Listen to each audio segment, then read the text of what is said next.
Hello and welcome to episode 7 of the u3a radio podcast, bringing you news of the organisation nationwide. I'm Nick Bailey, and this month we look ahead to U3a Day on the 2nd of June. So this year, it's our opportunity to raise our profile, to challenge the perceptions of older people within our community, and to celebrate everything that we have done over the last 30 plus years, but particularly over the last 12 months. If you've ever wanted to be a radio ham, we'll be twiddling all the right knobs, and we'll be speaking to a former travel agent who now works in hospital radio. We'll also hear some poetry inspired by the pandemic. Jab. The call, the text, the letter, whichever mode you have, it's still the same elation, hearing you're set to get your jab. And we talk to a 90-year-old pioneer of U3a who's taken part in debates in the House of Lords. One young woman had said, I don't think older people are willing to use the internet. And I managed to catch the speaker's eye. And I came back and said, I think you're wrong about not using the internet. And there was huge applause, of course. Most U3As are now running sessions on Zoom, but can you beat the remarkable number of groups that are enjoying meetings this way in Farnham in Surrey? More than half have now adopted the technology, as Joanne Watson discovered from their group's leader, Malcolm Ellis. We've actually got 53 groups currently running on Zoom. We normally run with 108 groups, but obviously not all of those are compatible with Zoom, and not all the group leaders want to do Zoom. In terms of the number of members for Farnham U3a, it's currently just over 1,300. Now, one thing that you've initiated are Zoom hosts. Explain.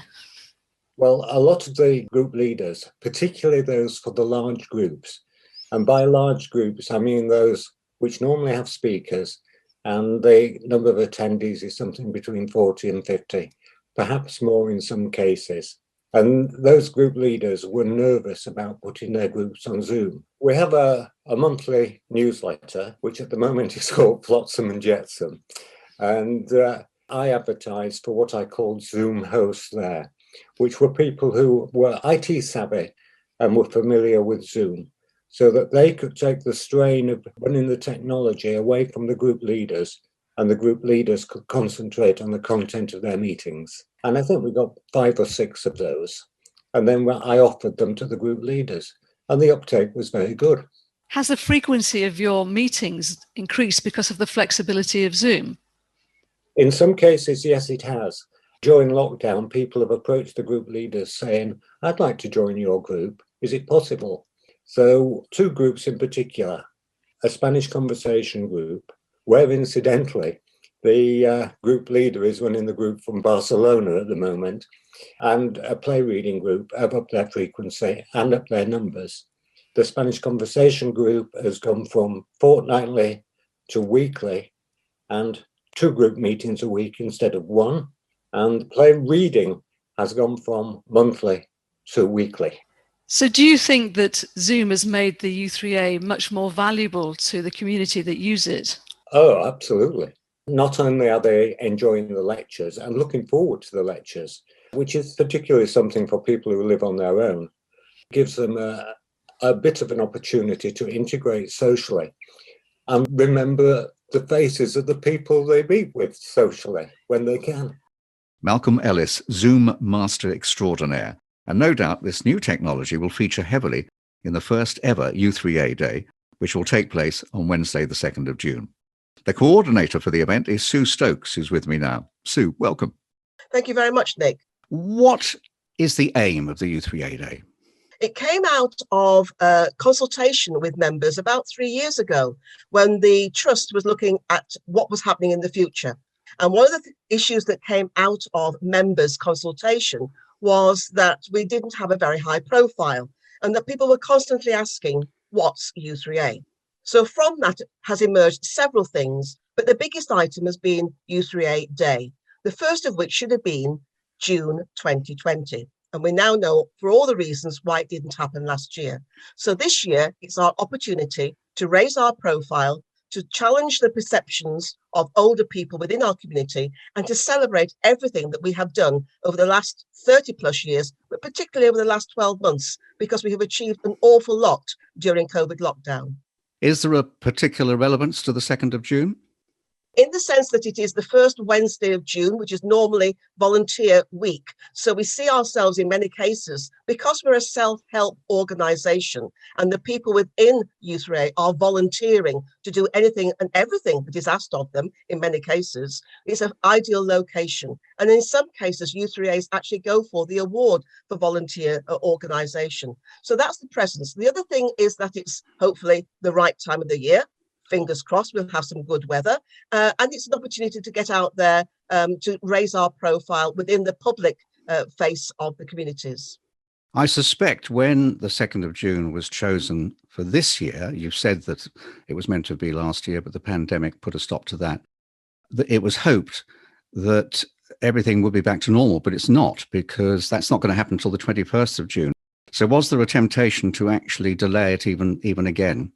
There was a consideration. Obviously, everything is done for the safety of members. However, when the discussion emerged in around about December of last year, when we were looking at what we did in the future, what was emerging, we at that time knew about the vaccine. So we looked at the possibility of what the timescale, and it was a crystal ball gazing, what the timescale was for being able to go out into the public face. However, the other big consideration was the reflection of all that had happened in terms of the new dimension to u3a. Pre-COVID, we, in my opinion, were a one-dimensional organisation. We offered face-to-face. The essence of u3a is the face-to-face interest groups. That stopped from March 2020. But what did emerge was a different dimension to u3a. It was the online dimension, the variety, the expertise, the stimulation, the communication platforms that people used. So when in December we looked at what's going to happen in June 2021, we knew that there would be an opportunity to have a u3a day online, and fingers crossed, under the guidelines as they existed at the time and emerging towards that date, we would hope to have a public presence. What sort of things are you hoping to happen? My goodness me, when we had getting ready for u3a Day discussions on 4 workshops, which were attended by over 500 members of u3as across the UK, their ideas and their opportunities for using inspiration is emerging. We've had flower beds being built, flower clocks. We are having flash mobs. They are doing displays in their local areas. They are having stands. They're having people walking, parading in blue and yellow. Beach cleanups are looked at. We've actually got a walking cricket tournament happening. I'm a member of Barnsley u3a, and it just so happens that our subject advisor for walking cricket is a member here.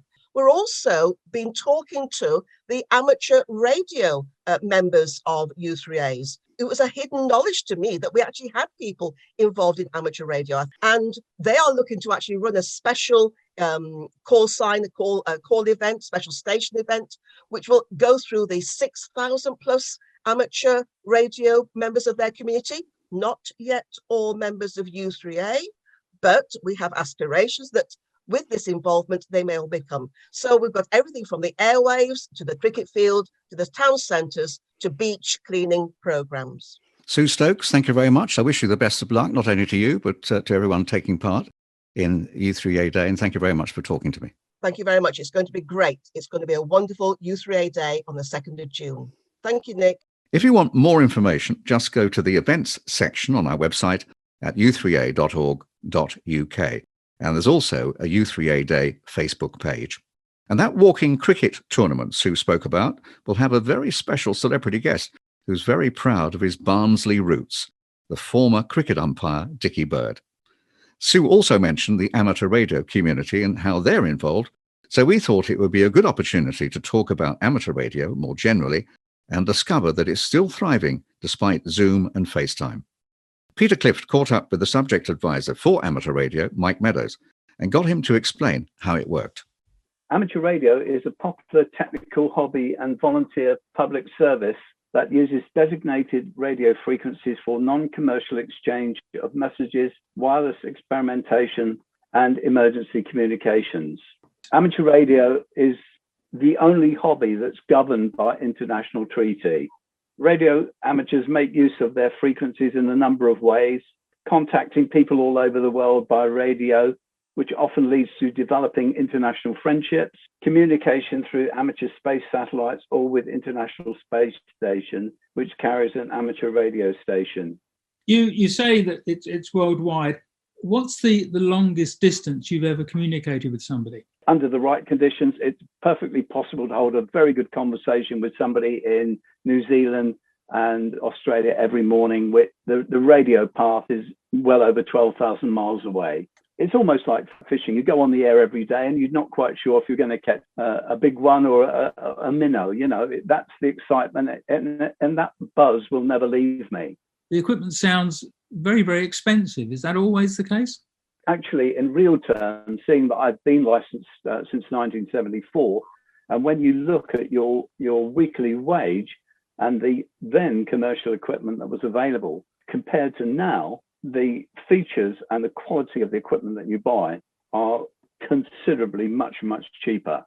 And how long have you been involved with amateur radio? Well, since a boy of 13. I'm now 75. So in 1958, my brother worked for a government surplus company. I used to go and work at this establishment in the summer, and I got paid back with World War II radios.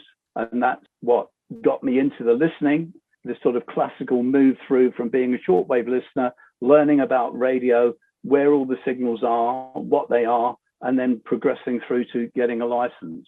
Was it difficult to get a license? I've always been interested in science and technology. And although I've worked in engineering, both mechanical, electrical, and electronic, I am dyslexic. Numbers and letters are quite difficult for me. So you imagine one is in a hobby where you're constantly using letters and numbers, and even getting through exams and things has always been a tremendous struggle. But I've overcome that and enjoy it. Do you need just one license, or do you have to have various licenses for different aspects of radio? The license is very comprehensive, and there's lots of different things that you can do. I started out in 1974 with what was called a B license. So I was allowed only to go on a specific set of bands. Now they've relaxed a lot of that, so that even a beginner can access a lot of the bands that I eventually got to in 1978. Would you say that amateur radio is increasing in popularity?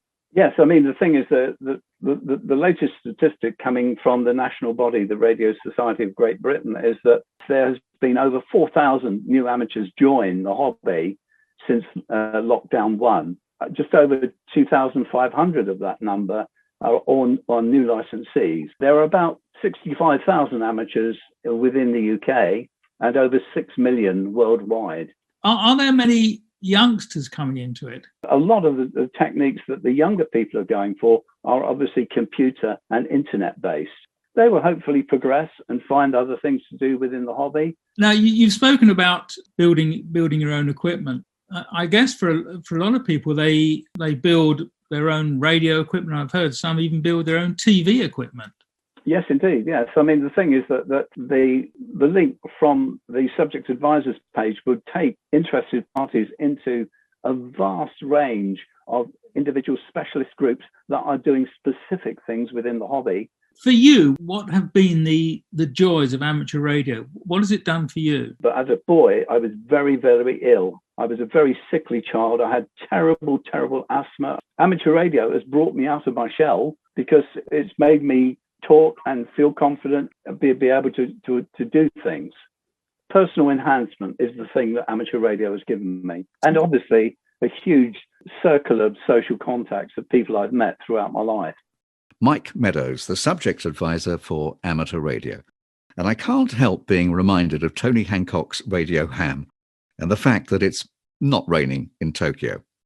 Now, from amateur radio to hospital radio, something that Gloria Wright from Reading U3a has been doing for some time. Ella Watts asked her how she got into it.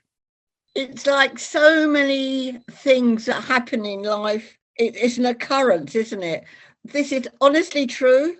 I was standing outside a very well-known superstore in Reading, and I bumped into a friend that I hadn't seen in a very long time. And it's the normal conversation, isn't it? Hello, how are you? What have you been doing? And she said, hospital radio. And I said, that's interesting. Yes, she said, why don't you come along to the studio?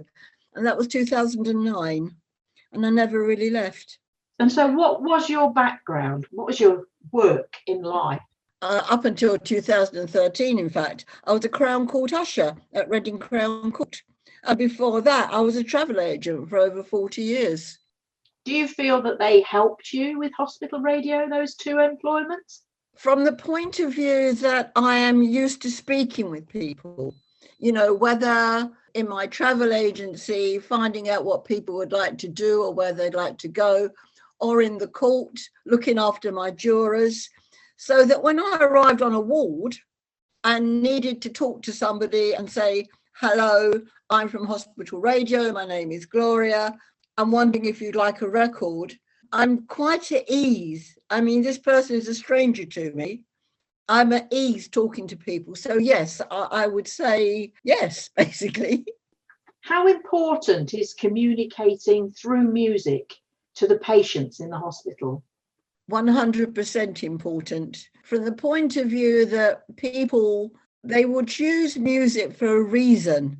Maybe it's the music that they first danced to when they first got married, a particular anniversary, a child was born on that day, or whatever. What I found was that most people will choose a piece of music that meant something to them. So when you left the ward, do you then go back to a studio and actually play the record for them? I work alongside my colleague and also my producer. So we're going to go back and we're going to sit down and we're going to make a playlist. And then we're going to discover, because we're computerized these days, have we got it on the computer or not? And if not, what can we do about it? How can we find it? So it's a matter of getting back into the studio in time to do the playlist. If possible, grab a cup of coffee and a biscuit before we start to play our first record. And what you try to do is to start off perhaps with something really uplifting, and then perhaps finishing off with something which is saying goodbye for whatever reason, something appropriate. You're in your 12th or 13th year of doing this. Do you feel there are positive benefits for the patients? Oh, that is definite. Caversham ward is a rehabilitation ward. They were coming up from the stroke unit, flat on their back normally, once the stroke unit's got them conscious at least. And Caversham ward taught people how to walk and talk and get back to being a human being again. And one man said to me, and sometimes I have little rooms, and he was in a little room, and he was going off the next day. And he said to me, can you play something really special and say to the stroke ward and to Caversham ward for my life? And that's what you've got to remember. You are dealing with people that came in very, very sick. And in case Caversham ward is like 8 to 10 weeks. So I got to know those people quite well. I got to know them by name and watch their progress. And that's special. Gloria Wright from Reading u3a, who says the most popular request is for the animals, and we got to get out of this place. As we know, the u3a is an excellent way to develop new skills, as well as enjoy familiar pastimes well into retirement. Take Maggie Smith, who's just turned 90 and is still going strong. A founder member of Dulwich u3a in South London, she was previously the National Subject Advisor for Creative Writing and has written herself a series of memoirs. Joanne Watson has been finding out more about her life and learning philosophy. People say, how does it feel to be old? Well, my body knows how it feels to be old, but the rest of me doesn't. And it's also still going on trying things new. I've been interested in u3a since it began. I was commissioned to write a book on early retirement in the early 80s, and I'd heard of u3a, and I was too young then, but I was invited to a meeting, and I think it was probably the only one then. It was in the Strand. I've written a memoir, and my second memoir, the last few chapters, are about u3a, because one of the things I've explored in the memoir is what is work, and work is what they pay you for. Well, work is what I do very hard for u3a, and they don't pay me, but I don't care. I just love doing it. With your creative writing hat on, your group, I gather, have written a book called On First Hearing of COVID-19. This is my current writers group in Dulwich. We met over the summer. I gave them that as a title, hoping that they would say, like, on first hearing, I decided to go to a desert island, which a couple of them did. And we said we were going to write a group novel. And then there were 5 of them, as well as me, who came every fortnight. And then we realized it would take about a year to write a novel. So we stopped at chapter 4, and the committee gave us £100 to have it printed. And we weren't allowed to charge for it. So we put on the back page, with their permission, if you get this copy free, would you give a donation to a food bank? And the development of this group has been amazing. And we have some real talent here. And I'm just so proud of them because the book is lovely. But that's not your only role in the u3a. You're very involved, as I understand it, or have been in the past, in intergenerational debates in the House of Lords. Explain a bit about how that happened.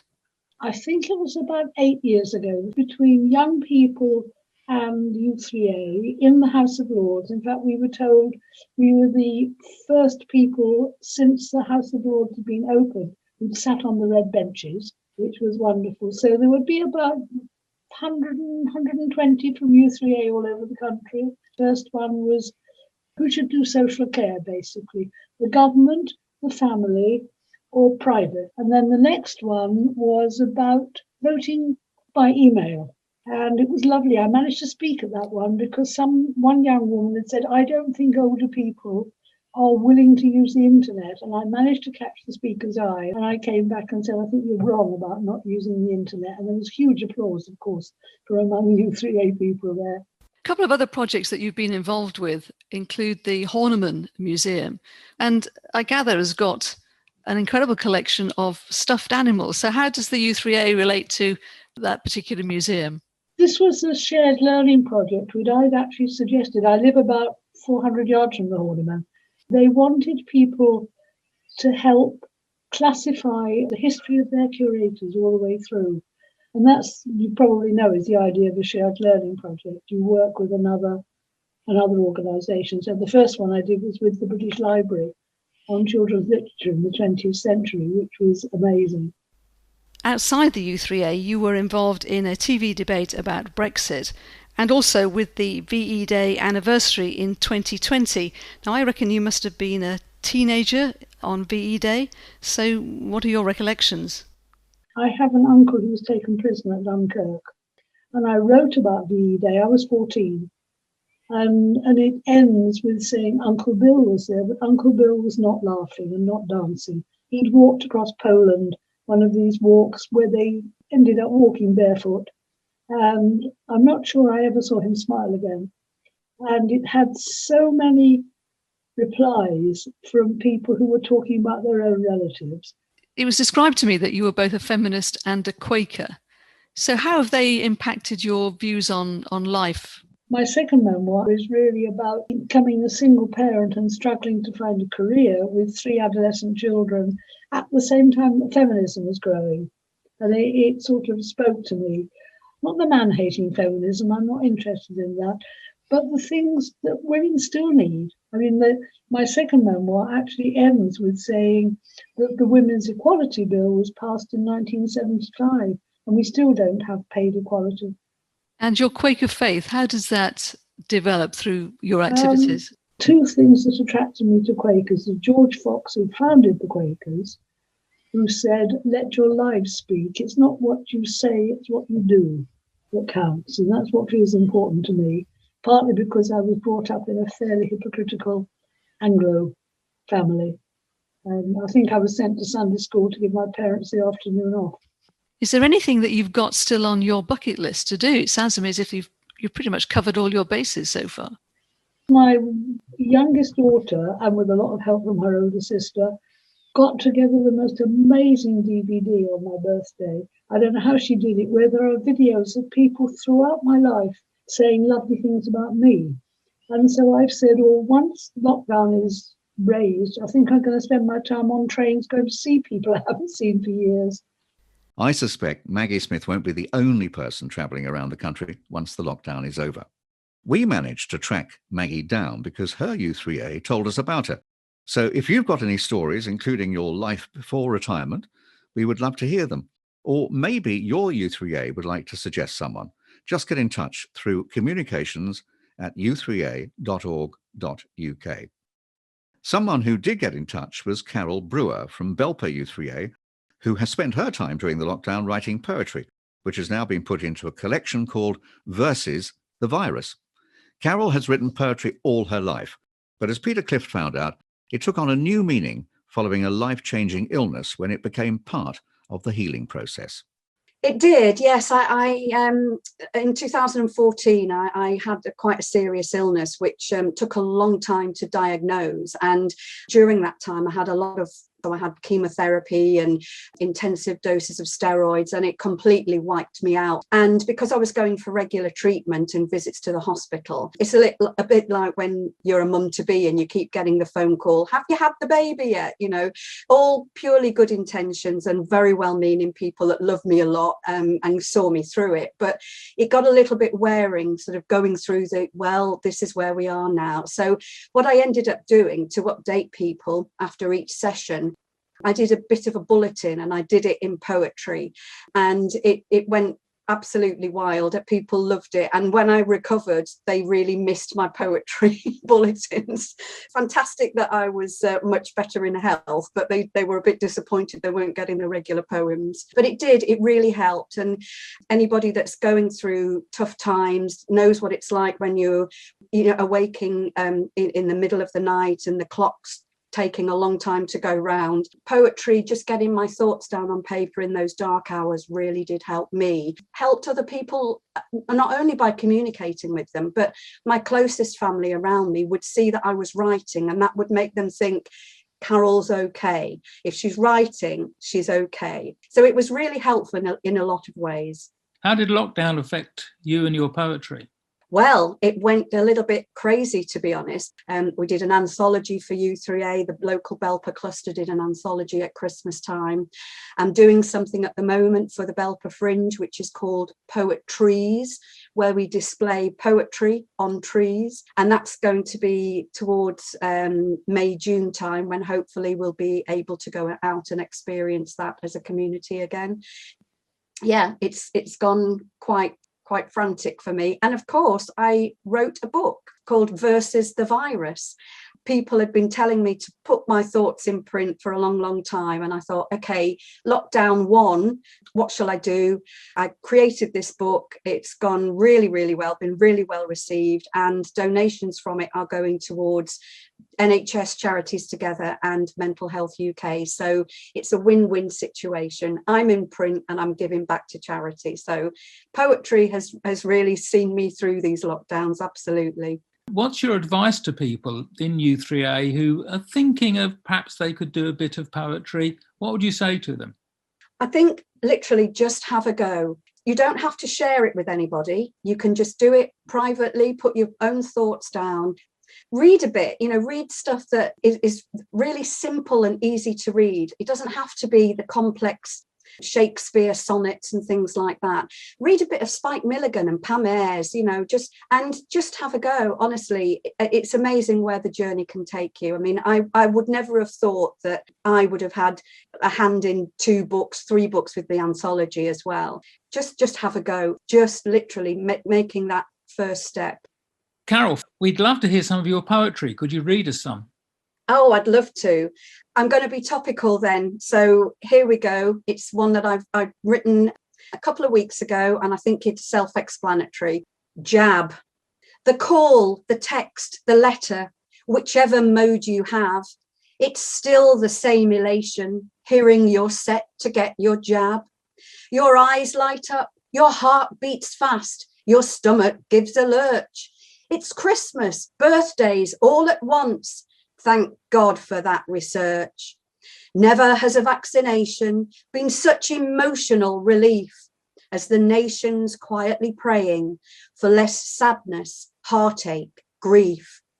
So to all of those of you still waiting for your call to arms deploy, don't be surprised at your reaction. instant injection, invite, joy. Carol Brewer, and her collection of poems called Verses the Virus is available from Amazon. Carol is also one of the runners-up in the u3a poetry competition, and in the next episode, we'll be talking to the 3 winners and hearing the poems they entered. And that's it for this edition. My thanks to Peter Clift, Joanne Watson, and Ella Watts for the interviews, and to Ella for producing the podcast. Until next time, this is Nick Bailey saying goodbye.